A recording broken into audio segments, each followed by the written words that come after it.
안녕하십니까. 임승원 소장입니다. 오늘은, 요즘 뭐 조금 말도 많고 탈도 많은 것 같은데, 마음 공부와 관련해서는 이제 불교 쪽을 들여다보지 않을 수 없는데, 오늘은, 출가 사문의 의미, 뭐 이런 표현을 써보도록 하겠습니다. 오늘 제목은 출가 사문, 즉, 그러니까, 승려가 뭐냐 하는 얘기를 해보도록 하겠습니다. 인도 이야기로 넘어가야 될 텐데요. 2500년 전에 인도라고 하는 것은 상당히 정신적으로는 혼란기였습니다.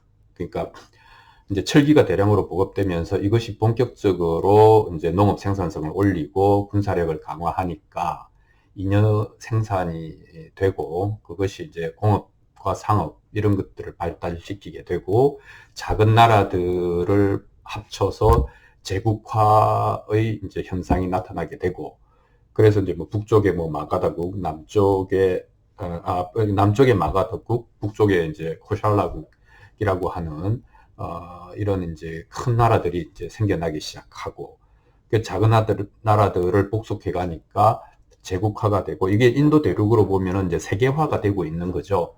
그러니까 작은 그냥 마을 같은 나라에서 이제 그렇게 오손도손 살던 사람들이 이제 로마 제국 같은 제국을 이제 경험하게 되고 그러면서 기존의 어떤 그 삶을 지탱해주던 설명 체계, 뭐 종교든 철학이든 이것이 이제 한계를 가지게 된 거죠. 그렇게 해서 그 새로운 이제 문화, 새로운 정신 문화를 탐구하는 사람들의 무리가 그 생겨나게 됩니다.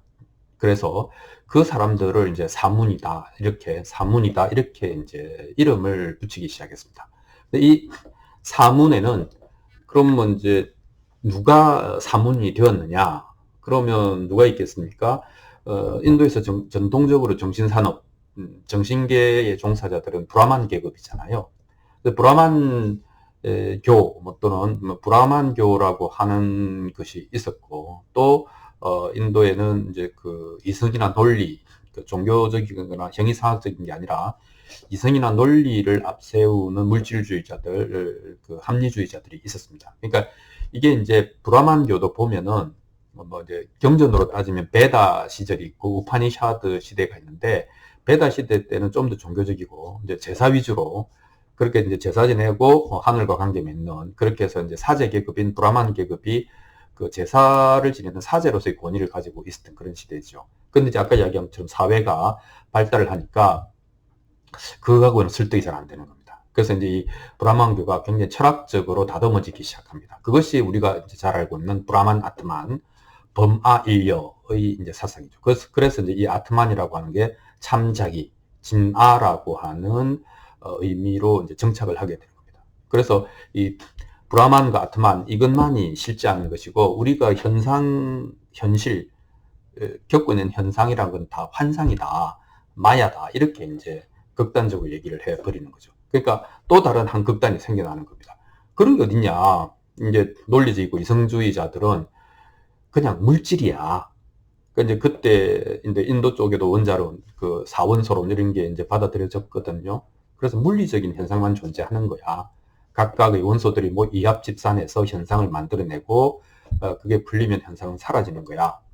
그러니까 이것이 뭐 전생의 업이라든지 인간의 마음, 또 인간의 마음에서 기인한 인과관계 이런 거는 없어. 그러니까 죄도 없고 벌도 없고 선행도 없고 뭡니까 복 받는 것도 없어. 이제 이렇게 이야기합니다. 인과를 원인과 결과를 부정해 버리는 거죠. 적어도 인간에게 있어서. 그러니까 이건 또 도덕 윤리 같은 게 실종될 수 있지 않습니까? 그러면서 이제 결정적으로 모든 것은 숙명이고 인간이 할 수 있는 것은 없다. 왜냐하면 물질의 이합 집산으로 모든 것은 끝나버린다. 이렇게 이야기를 하는 거죠. 그러니까 브라만교의 한 극단에 이제 그 물질주의에 기반한 이제 합리주의자들이 이제 이렇게 있는 거죠. 근데 요 브라만교느냐 또는 합리주의자냐 이런 어떤 그 말빨로 싸우는 사람들은 다 아리안들입니다. 그러니까 아리안이 인도를 정복하고 나서 그 인더스강 그 계곡에 있는 그 요기들, 그러니까 몸을 통해서 수행하던 그런 이제 그 원주민들의 그 종교와 철학이라고 할까요? 수행 체계를 무시했거든요.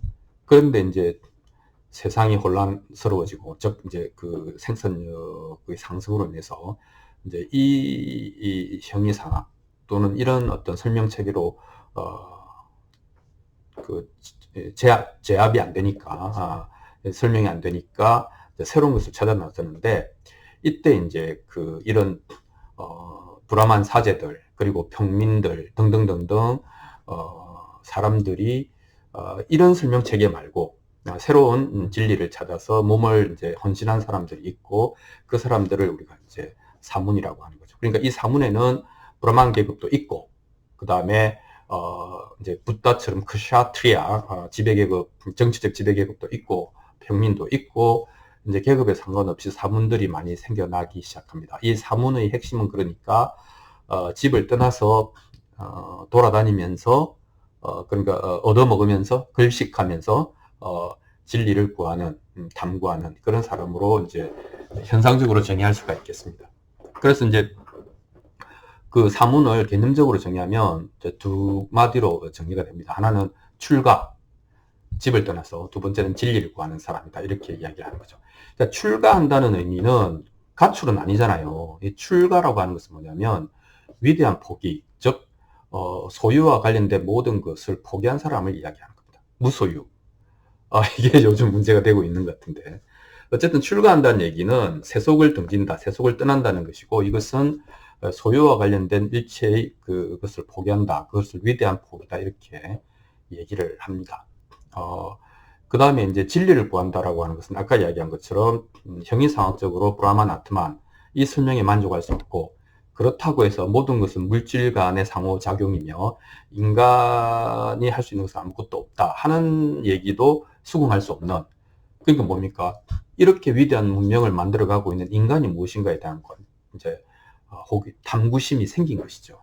그렇게 해서 정확하게는 진리를 구하는 사람은 어떤 종교적인 것이라기보다는, 또는 이성적이고 논리적인 것이라기보다는 이 진리가 무엇인가라고 하는 것을 추구해가는 방법으로서 이 사람들이 주로 받아들인 방법이 아까 이야기한 인도 원주민, 인더스 계곡에서 발굴되는 그 문화, 즉 요가 문화, 요기 문화가 있었던 것입니다.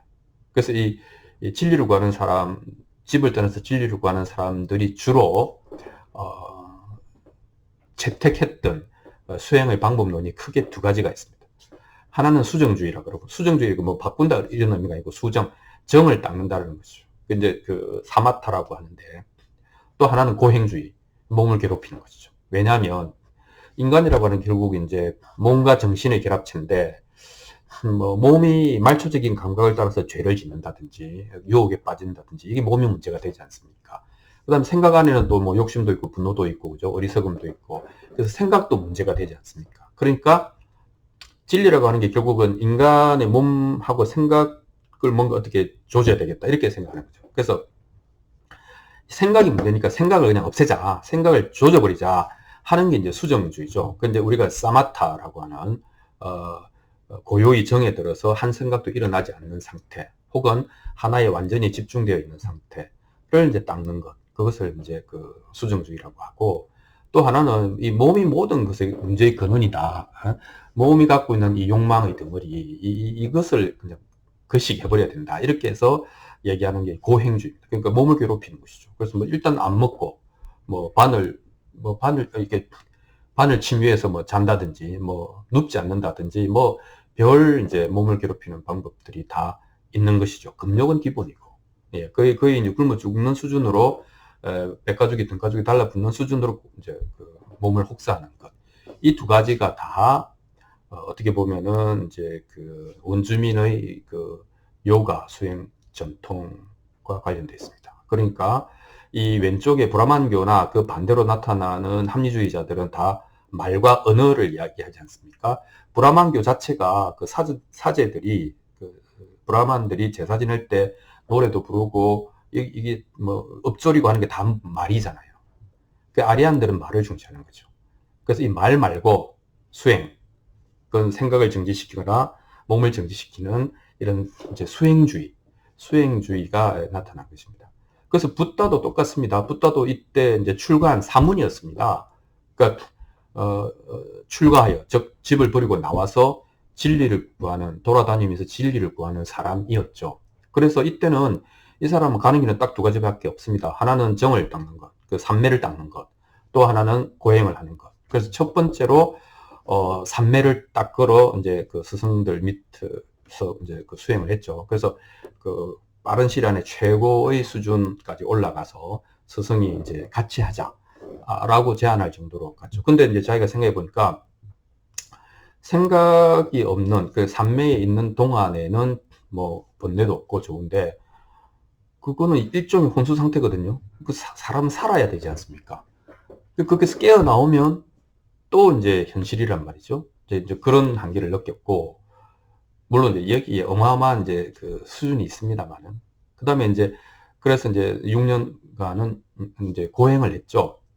그래서, 몸을 한번 정리를 해보자. 그렇게 해서 이제 우리가 잘 아는 고행상, 그 불상 있잖아요.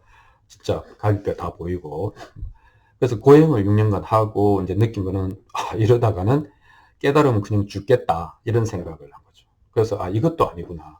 그러니까 사실 정확하게 이야기하면, 붓다는, 브라만교의 브라만 아트만 이런 형이상학, 이거는 뭐 본 사람도 없고 들은 사람도 없는데 아니라고 생각했어요. 그리고 그 반발로 나온 이제 논리 중심의 합리주의자들이 너무 원자로 물질주의로 기울고, 그 다음에 사람의 그 상대적인 어떤 그 독립성, 사람이 자기 행위에 따라서 잘 될 수도 있고 못 될 수도 있고 자기 개발의 가능성, 이런 것들을 아예 그 부정한 물질주의도 반대를 했거든요. 그러니까 뭐 이렇게 어떻게 보면은 종교나 철학이나 논리나 이런 것들을 일단 배제를 합니다. 이건 좀 무리다.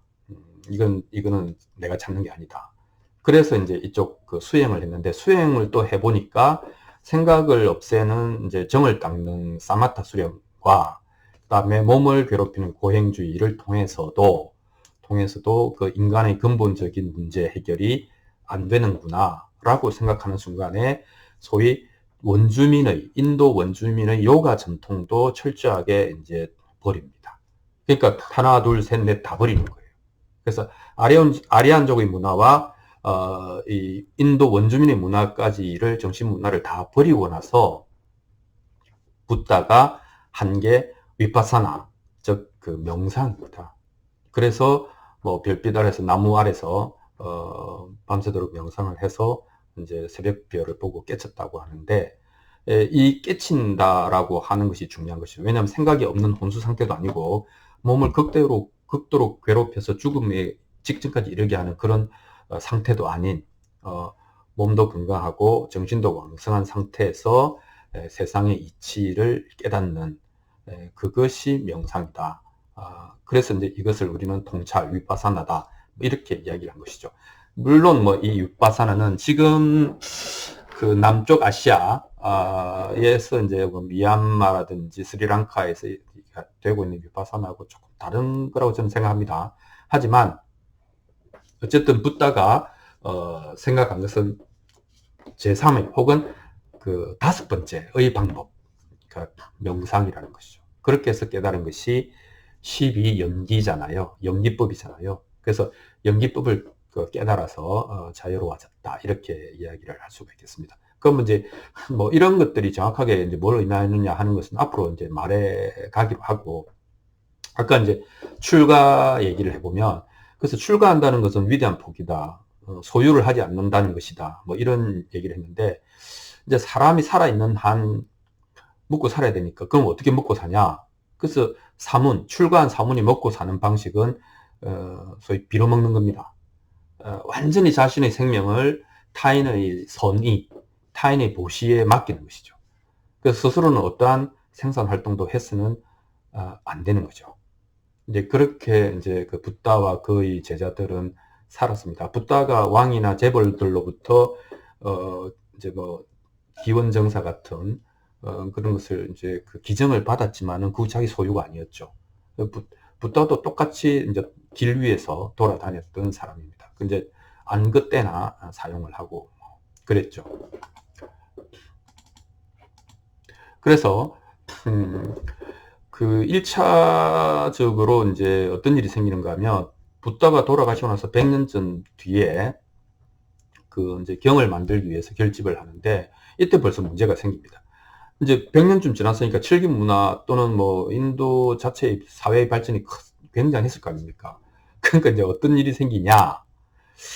계율 중에 아까 이야기한 것처럼 뭐 예를 들면 뭐 돈 같은 거 받지 말고 직접 일을 하지 말고 뭐 이런 게 있잖아요. 빌어 먹어라 이렇게 돼 있잖아요. 근데 의견 충돌이 생기는 겁니다. 아니 근데 시대가 바뀌었는데 그 뭐 밥이나 이런 거 말고 돈으로 받아도 되는 거 아니야? 돈으로 받자 이렇게 생각하는 사람이 있고, 무슨 소리야 계율을 바꾸면 안 되지 이렇게 이제 보수적으로 어디나 보수와 리버럴은 있잖아요. 그래서 그냥 분열이 생겨버렸습니다. 벌써 100년도 안 돼서. 뭐로? 돈 문제로. 뭐로? 소유에 관한 문제로. 물론 이제 돈을 받아서 그 축제를 하겠다는 의미는 아니고 그냥 보시를 물품으로 받으면 뭐 그러니까 그러면 이제 돈으로 받으면은 돈을 가지고 필요한 물건을 사고 벌써 이제 거래를 하게 되잖아요. 근데 이제 그런 사회가 된 거 아니냐, 인증해라 이런 얘기죠. 그래서 이 계율에 관한 견해의 차이로 보수적인 상자부와 뭐 리버럴한 대중부 이렇게 나누고, 그것이 이제 나중에 더 분열이 되고 하는, 이제 결국 어떻게 보면 불교의 역사는 또 분열의 역사일 수도 있거든요. 그걸 이제 다양한 풍성함으로 볼 수도 있죠. 그런데 이제 이 문제는 여기서 끝나지 않습니다. 이게 이제 불교가 뭐 이제 중국까지 넘어가고 막 이렇게 되지 않습니까? 그러면 이제 중국에 가면은, 중국은 이제 뭐 거기는 이제 겨울도 있고 그러니까 이제 중국의 백장선사라는 분이 있는데 백장청규를 만듭니다. 청정한 규율을 만듭니다. 그러니까 이 초기에 인도의 규율하고는 다릅니다. 어떻게 되는가 하면은 절이 주로 산에 있으니까 산에서 밭을 일구어서 스스로 해 먹어라 이렇게 되는 거죠. 그래서 자작해라 이렇게. 그러니까 청빈하게 조금 그 밭을 붙여서 먹고 살아라 이렇게 되는 거죠. 그래서 유명한 말이 일일부작 일일불식이라는 말이 있습니다. 하루에 내가 농사를 좀 짓지 않으면 먹지도 마라 이런 이제 표현을 쓰는 거죠. 그러니까 벌써 여기서 좀 바뀌어지죠. 그럼 밭을 소유하는 건가? 소유하는 건가? 적어도 개인은 아니겠죠, 절이. 자, 그 다음에 이제 우리가 잘 아는 고려시대나 뭐 이런 데 보면은 절이 재산을 소유합니다. 대놓고 왕이 막 절에 재산을 주고 이랍니다. 왜냐하면 그 절 밑에 동네가 있으면 이 동네에서 이 생산하는 것들을 절에다가 이제 쉽게 말하면 이제 세금으로 내라 이렇게 되는 것이죠. 그래서 그 절 아래 동네가 그 절의 식업, 그러니까 먹고 사는 하나의 방법이었던 경우가 많습니다. 그럼 벌써 절이 재산을 소유하는 거 아닙니까? 이거는 사문 정신에 어긋나는 것이죠. 그렇지만 고려시대 이게 되게 평대했고, 그래서 조선시대 때 박해를 억압을 받은 이유이기도 하죠. 그렇게 해서 이제 다시 이제 조선시대 때는 뭐 절이 재산을 그럼에도 불구하고 재산을 소유하기도 하고, 또 이제 탁발을 이제 가난한 절들은 탁발을 즉 나가서 목탁 두드려서 먹고 살고 그랬는데, 우리나라에서 보면 1960년대 보면 탁발도 금지합니다. 조계종에서 보기가 너무 좀 그렇다 이렇게 해서 탁발도 금지를 합니다. 그러니까 이 말은 뭐냐면 근데 이제 또 일본 같은 데는 절을 이제 승려가 소유하고 심지어는 결혼을 하고 그 지방의 유지로서 또 어떤 역할을 하면서 또 이 절을 경영합니다. 그러니까 이 말은 뭐냐면 초기에 그 사문의 그 어떤 전통 또는 그 포기할 수 없는 기준, 이런 것들은 이제 시대가 바뀌고 장소가 바뀌면서 조금씩 달라져 오긴 했습니다. 그러나 그렇긴 하지만 이건 불교다, 불교의 승려다라고 했을 때는 어느 누구도 대놓고 노골적으로 뭐 재산을 소유하고 재산을 경영하겠다, 절의 주지하고는 다르죠 라고 할 수는 없죠. 왜냐하면 그 승이라고 하는 사문의 그 데피니션 자체가 출가하여 진리를 구하는 사람, 출가라고 하는 것은 위대한 포기, 즉 소유를 포기한 사람을 말하는 것이기 때문입니다. 그래서 이제 이 소유라고 하는 것은 물론 이제 정신적인 것일 수도 있죠. 내가 지금 이렇게 뭐 잠시 내 이름으로 돼 있다 한들, 내가 쓰고 있다 한들, 내 것은 아무것도 없다. 나도 없는데 내 것이 어디 있단 말인가. 라고 이제 그 어마어마한 정신적인 어떤 승리를 할 수도 있지만, 그러나, 사람이 이제 그 소유하게 되면 그걸 관리해야 되고, 관리하게 되면 이 진리를 구하는 일에 소홀히 하게 될 수밖에 없겠죠. 이렇게 해서 사문의 뜻은 명확하지만 그것은 시대와 장소에 따라서, 사회에 따라서 조금씩 다르게 해석되고 실천되어 왔다, 이렇게 얘기할 수 있겠습니다. 여기서 기준은 그 뜻이 존중되면서 어떻게 보면은 유연성을 발휘한 거냐, 아니면은 그것을 망각하고 노골적으로 소유를 추구했느냐에 따라서 어떤 시대는 불교가 타락한 시대가 되고 어떤 시대는 불교가 빛나는 시대가 되고 이렇게 되었다는 것입니다. 예, 오늘은 불교에서 이야기하는, 또는 그 2500년 전에 인도의 사회에서 출가 사문의 의미에 대해서 알아봤습니다. 간단한 문제는 아니지만 또 생각해 보면 복잡한 문제도 아닌 출가, 위대한 포기, 무소유에 대해서 우리가 생각을 한번 나누어 보았습니다. 감사합니다.